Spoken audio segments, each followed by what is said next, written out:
मराठा आरक्षणासाठी मनोज जरांगे पाटील यांचं आझाद मैदानामध्ये आंदोलन सुरू आहे आणि आजचा तिसरा दिवस आहे।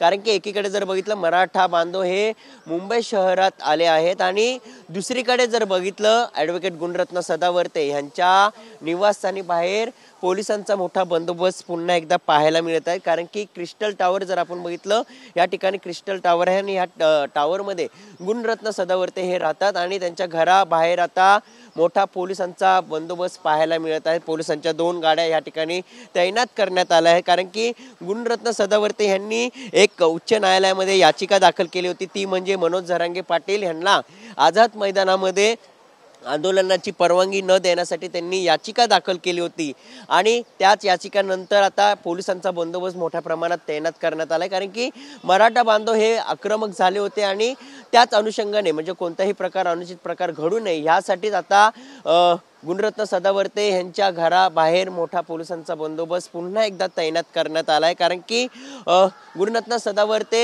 हे मनोज जरांगेवर टीका असेल किंवा टीकास्त्र असेल ते अनेक करत असतात आणि मेन म्हणजे जर आझाद मैदानामध्ये जे आंदोलन सुरू आहे त्याला परवानगी न देण्यासाठी उच्च न्यायालयामध्ये गुणरत्न सदावर्ते यांनी याचिका दाखल केली होती आणि त्यानंतरच आता पुन्हा एकदा पोलिसांचा बंदोबस्त या ठिकाणी पाहायला मिळत आहे।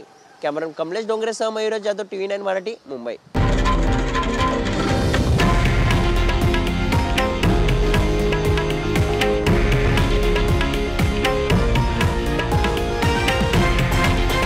हे आहे देशातील नंबर 1 न्यूज नेटवर्क आणि आपण पाहत आहात TV9 मराठी, एकमेव।